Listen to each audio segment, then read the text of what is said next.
We'll go on to Steve Broglio. Steve is an associate professor in kinesiology at the University of Michigan. He is the director of the Neurotrauma Research Lab and leads the concussion arm of the University of Michigan Injury Center. His research focuses on the early identification, management, and persistent effects of sport concussion. His topic this morning is "The Sky is Not Falling: The Long-Term Effects of Concussion." All right.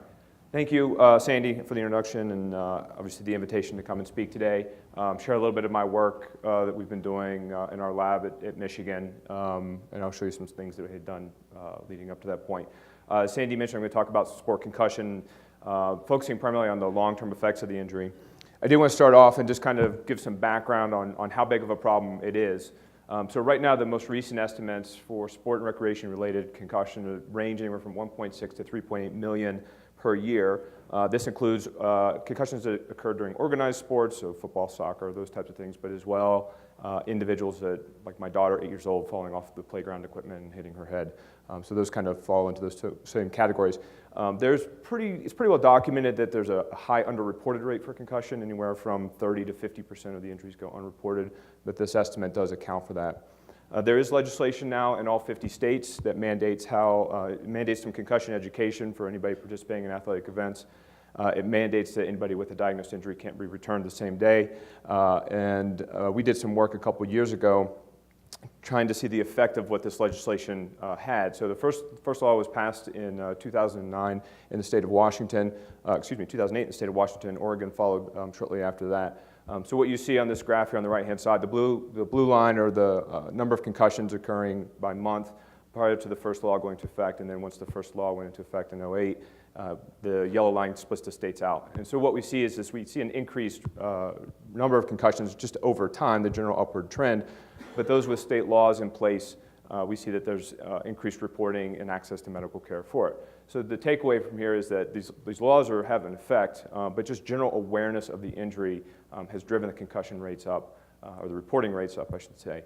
I think if you talk to anybody, though, that's been doing sports medicine for a number of years, that they'll tell you that the absolute number of injuries probably has not changed. It's just our awareness of the injury, recognizing the injury, and seeking treatment for the injury is what has changed. And then here at the bottom, just kind of what the medical cost is. So this is extracted from some data out of New Zealand. It's about $7,000, $7,500 per injury. So if you just extrapolate that out by the 3.8 million, that's where that number comes from. We talk a lot about football related to concussion. It gets a huge amount of attention in the media in particular. These data here are from the NCAA from a couple years ago that lists concussion rates by sport. You'll notice that wrestling is the number one sport with concussion problem. That's followed by men's ice hockey and then women's ice hockey, and then football is actually number 4. Now, if you want to talk about the absolute number of injuries that are occurring, football is definitely number 1, but we have 1.1 million kids that play high school football, for example, as opposed to about 50,000 wrestlers in the United States. So absolute numbers, sure, football is number 1, but we talk about risk for injury, it is men's wrestling. A couple things to notice on this graph, though. If you look down and you look at comparable men's and women's sports, women have higher rates than men in comparable sports. So if you look at soccer, basketball, baseball, softball, the reason being is that we feel that women are more honest in their reporting. They're more likely to tell you the truth, or more likely to say, I got hit in the head, I don't feel right, I want to stay out of the game. They have longer recovery periods. Part of that is because women, again, are more likely to tell you the truth. So 6-7 days post-injury, female athlete is going to tell the athletic trainer or the medical professional, you know, in my head, I don't feel quite right, I don't want to go back, where Friday Night Lights, we feel that guys are more likely to say, you know, I'm fine, I'm going to go back in there. Some of you may be saying, I just said women have higher reporting rates, and you're saying, well, men's hockey is higher than women's hockey. Keep in mind that men's hockey you're allowed to check. Women's hockey is a non-contact game. Same thing goes for men's and women's lacrosse, so anybody from kind of New England, Mid-Atlantic area. Very distinct differences in those two games. So there are some subtle differences between the men's and women's, but there's some rule changes or some rule issues that kind of account for those things. So what this kind of brings us to is there a crisis? Is this something that we need to worry about? Clearly, we've been having concussions in athletics for hundreds of years. There's a lot of attention around it right now. Some people are asking, should we ban the sport of football? What do we need to do about it? What are the long-term effects and that sort of thing? So I'm going to share some data with you. These are data that I collected as a graduate student at the University of Georgia under the direction of Mike Ferrara. And we took baseline pre-season, neurocognitive assessments in a group of athletes, one on the impact test, which is a standard computerized neurocognitive assessment we used, the other on the concussion resolution index. We split them out by self-report, history of concussion, and based on this assessment, or these two assessments rather, we don't see any difference between those with and without a history of concussion. So what we proposed in the paper was that two possibilities. One, that there are no long-term effects of concussion, and that would be really nice. Or two, that these tests, they're really designed to detect gross changes in cognitive function immediately following injury, and they weren't sensitive enough to measure anything that measure any changes that may have occurred. So shortly after I graduated from University of Georgia, I took my first job at the University of Illinois. I was talking to Chuck Hillman, who gave a really nice talk yesterday. As you know, Chuck's a big hockey guy, does a lot of electrophysiology work. So he and I were chatting. I told him about the study I just described to you guys, and he said, well, we have great sensitive measures of brain function. We do these electrophysiology studies. So we enrolled a group of college students with and without a history of concussion. Again, these individuals are about 3 years post-injury, so way beyond the acute phase, completely recovered, back to normal functioning. We administer the impact test that I just mentioned, and then we do these electrophysiology measures. And what do we see? We see that those individuals with and without a history of concussion perform equally on this impact test. So this is nice. It replicates what we had in our first study. But when we start to look at the electrophysiology, we actually start to see differences between our two groups. So if you look at this section right here, we see that those with a history of concussion, which is the green line, they have a smaller electrophysiological response to the stimuli that's on the screen as opposed to those without, as well as they have a smaller area of activation in the brain. That was the one picture that we showed them. This is an unexpected picture that we showed them. So again, we see the same idea. We see the smaller electrophysiological response and smaller area of activation. Now, they perform the same clinically. They have the same reaction time. They get the same number right, the same number wrong between the two different groups. Same GPA, same IQ, but yet we have this kind of subtle shift in how they're processing information before they give that response. So we wrapped that study up and we started thinking to ourselves, well, if we have this electrophysiological response, are there other things that may be involved with it? So we again looked at some data retrospectively. This is more baseline preseason data on a group of college athletes, and we split them out with and without a history of concussion, and we looked at their balance performance, which is a common measure that we use for concussion assessment. This test here on the left-hand side, this is called the Neurocom Smart Balance Master, and it puts the athlete under 6 different balance conditions. And we're able to break down the balance mechanism, so we can look at the visual, the vestibular, and the somatosensory, as well as get an overall composite balance score. And what we see, at least in this figure, is that there's no change in these kind of gross measures of balance between the two groups, which is really quite nice. Much to I'll give good kudos to my colleague on this, Jake Sosnoff at Illinois. He then said, well, what about if we look at how they balance, right? So we all know that as we're standing here, we don't maintain perfect vertical balance posture, right? We all kind of sway a little bit front to back, left to right, right? And I saw some of you at the bar last night, so some of you swayed more or less than others.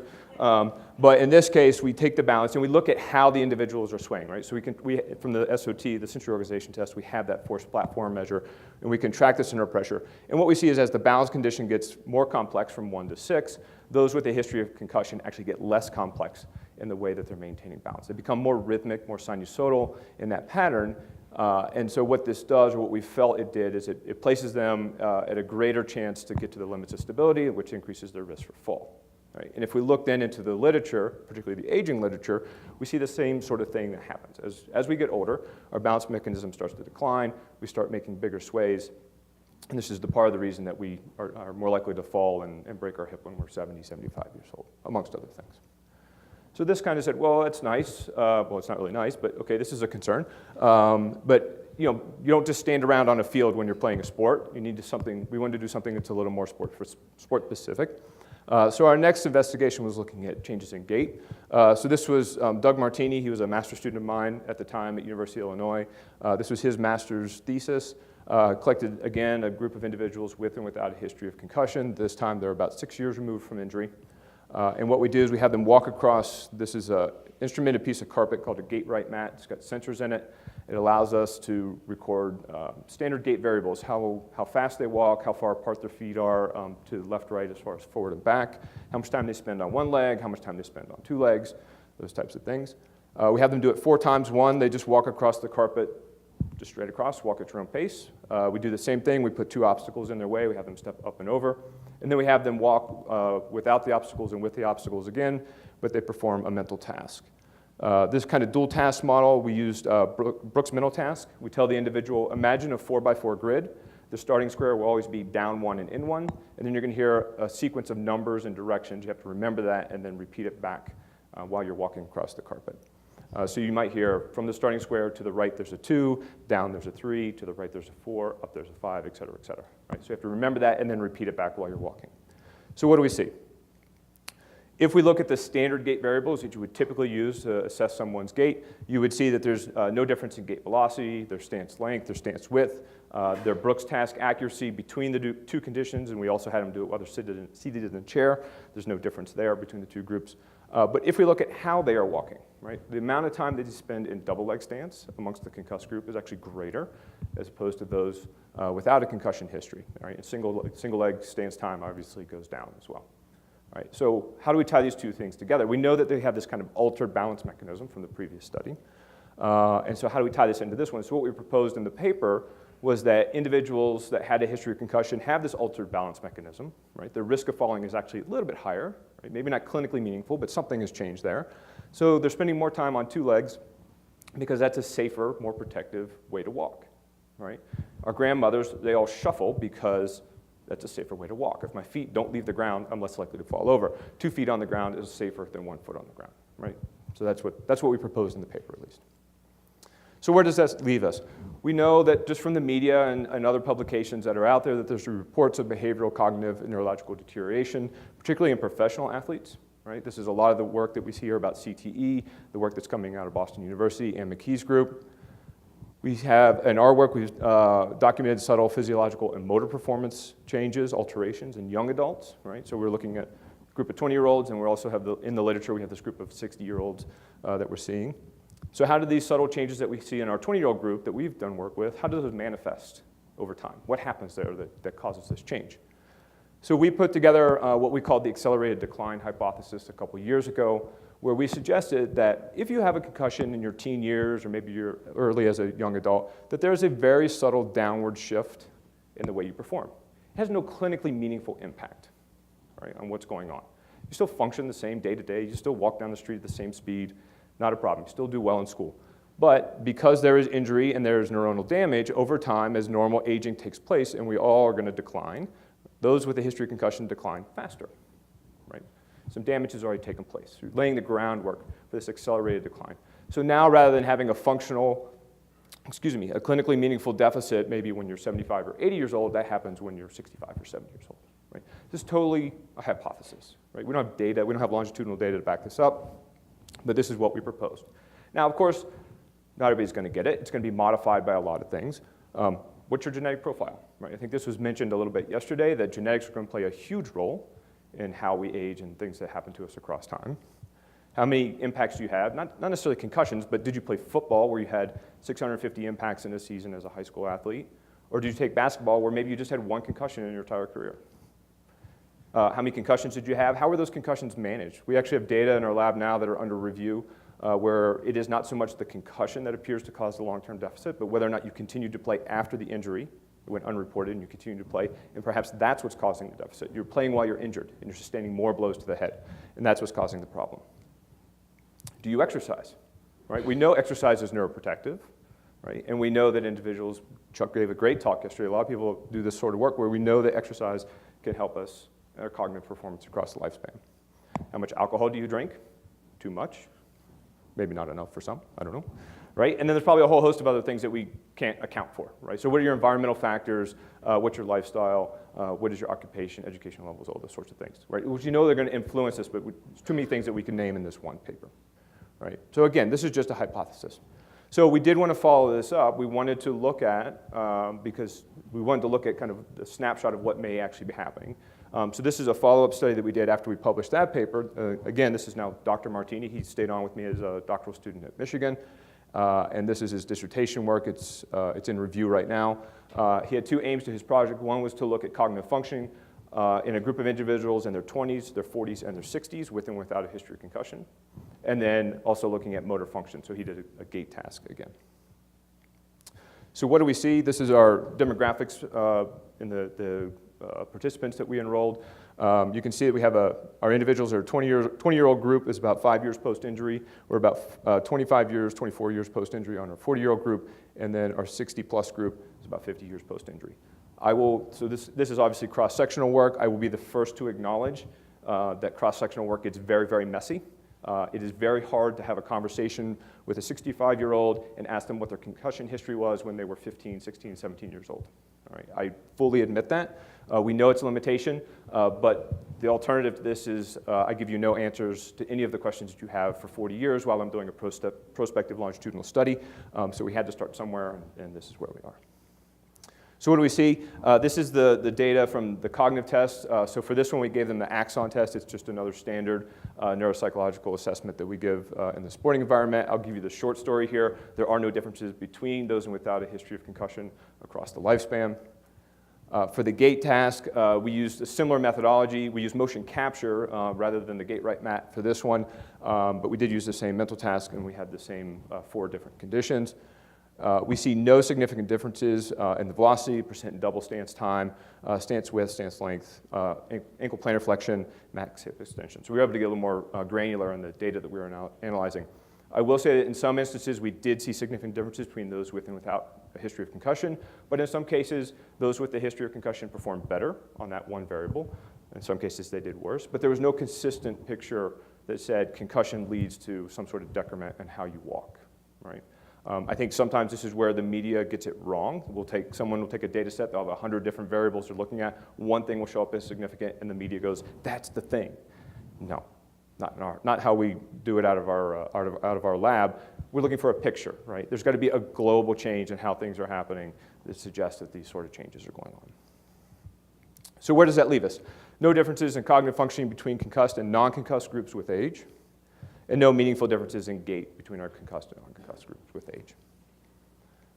So that still doesn't help us out between kind of what we're seeing in the media and how things are being portrayed. We've kind of started to answer some of these questions, but there's a lot of stuff that still floats around. So I've put together a couple slides here to try to understand kind of the things that we hear versus kind of the reality of what's also out there, what's actually in the scientific literature, to try to dispel some of this. So a lot of times we'll hear this statement: football players will live on average to the age of 55 or 60, meaning that they have a shorter lifespan than the average individual. Okay? Hear that on occasion. 3 studies. Football athletes in general die at a rate about 50% less than the average individual. All right? And these are all former professional football athletes. Right? This second bullet point there, they actually did a really nice job. They started breaking it down by different positions on the field. So it turns out that the skill players, so these are your wide receivers, your defensive backs, those individuals, they have the longest lifespan. These are followed by the linemen and then the general population. Right? So it actually turns out, unbeknownst to anybody in this room, I'm sure, that running around on a field is good for your health. You will live longer. I say that in jest. Okay. Next, 1 in 3 NFL players will suffer, from long-term cognitive health problems. All right, this is the whole premise around the NFL lawsuit surrounding concussions. It turns out that if you look at this, so this table on the right-hand side, I apologize for the small font, the highlighted box is the Alzheimer's rate for retired NFL athletes. It sits at about 14%, just shy of 14%. Right? So on the left hand, that is the general population rates for Alzheimer's disease. Right? So they fall right in line with the general population, or perhaps they might fall lower if you consider the data from above that suggests that NFL athletes live longer than the general population. Right? So if you're living longer, your odds of Alzheimer's disease go up, but yet they maintain a similar, if not lower, Alzheimer's disease rate within this population. Football athletes are 4 times more likely to die from a degenerative brain disease. So this is sort of true. 1.15% of NFL athletes will die of ALS. This is Lou Gehrig's disease. Right? The expected rate is 0.04%, so it is 4-fold. This accounts for 1 additional death per year. There's about 750, 775 athletes in the league every year. Right? So it's about 1 additional death per year. This is the same sport that had 13 fewer deaths from cardiovascular disease, 14 fewer deaths from cancer. Right? So we saved 27 lives from running around on a field, and we might lose 1. Right? I'm not saying one is better than the other, but I think it does kind of say, we need to think about this a little bit. It's not just a blanket statement. The other thing I will point out, it's a little bit hard to see here, it says death with CTE, the second line right there. That is 0.22%.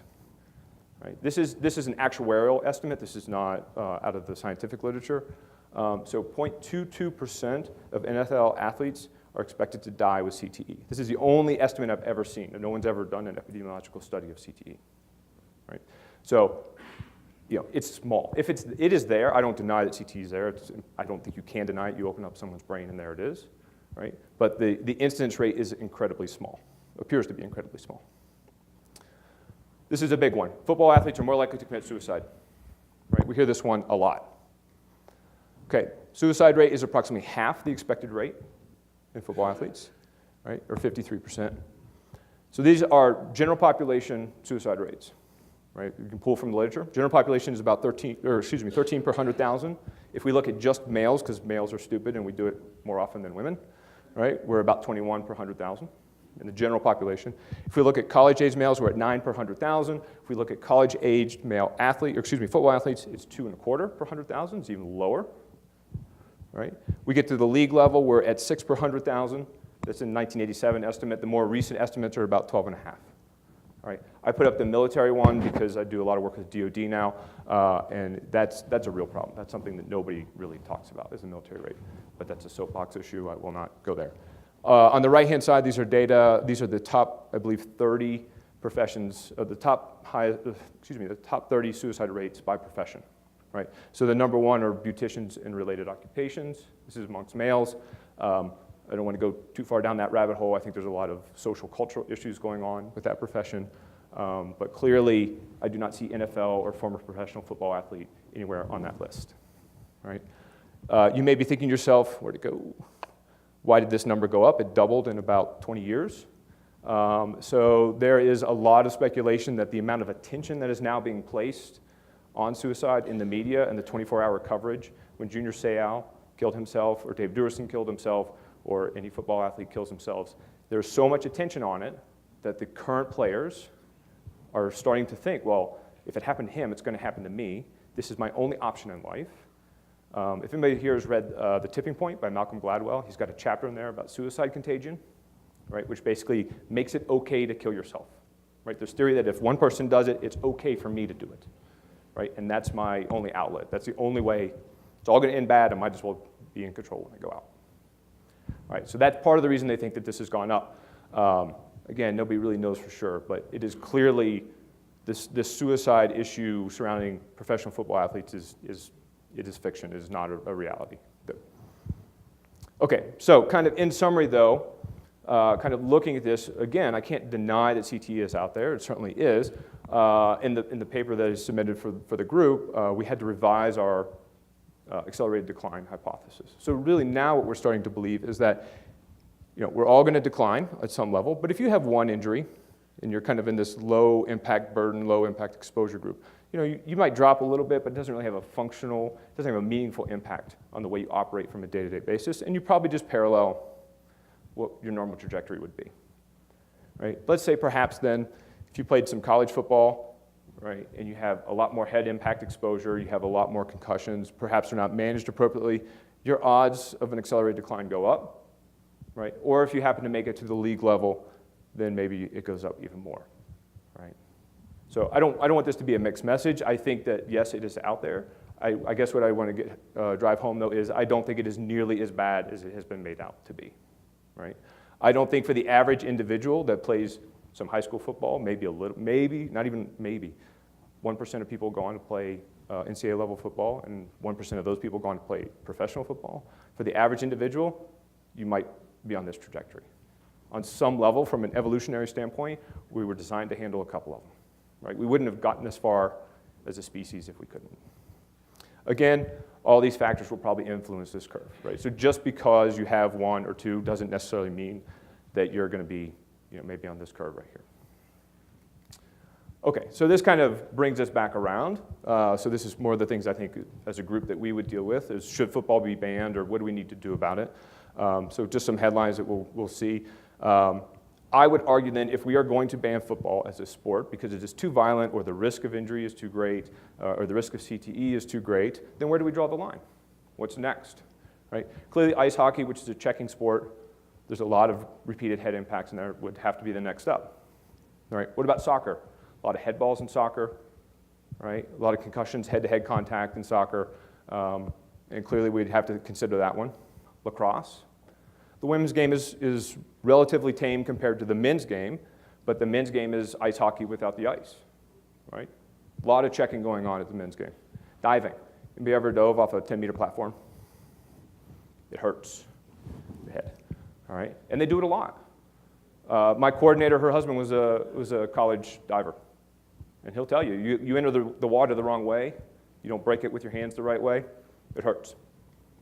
Wrestling was the highest concussion risk at the NCAA level, so clearly that would have to be banned as well.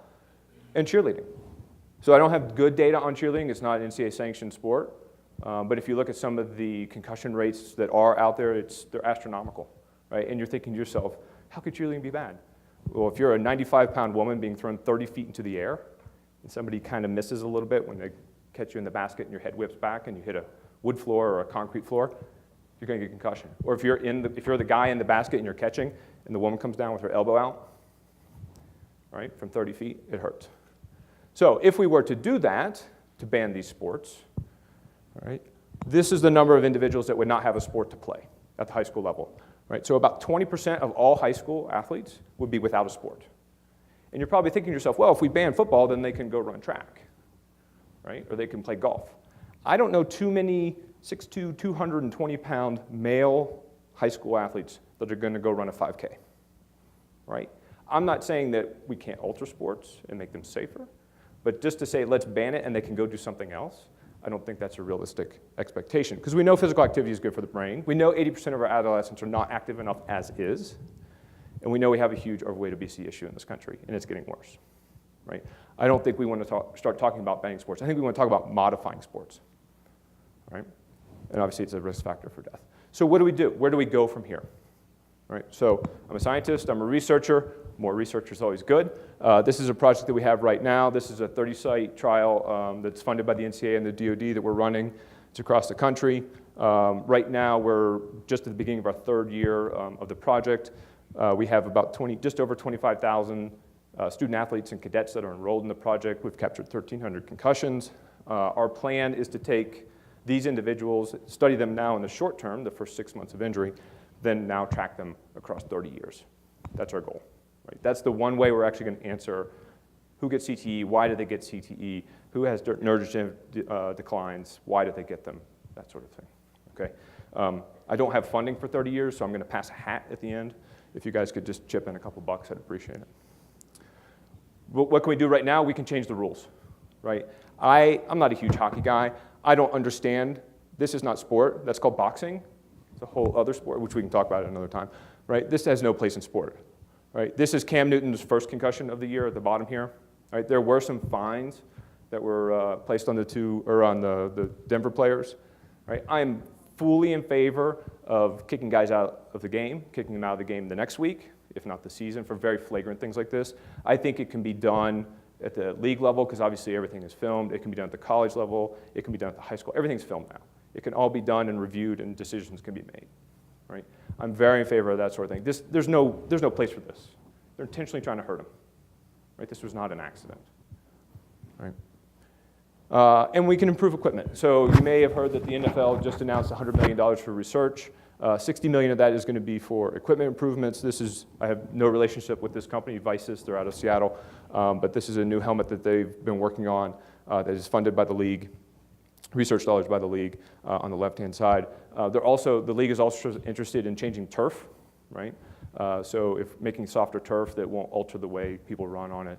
So when you hit your head on the turf, it doesn't result in concussion, right? So there's some of the things they're working on, right?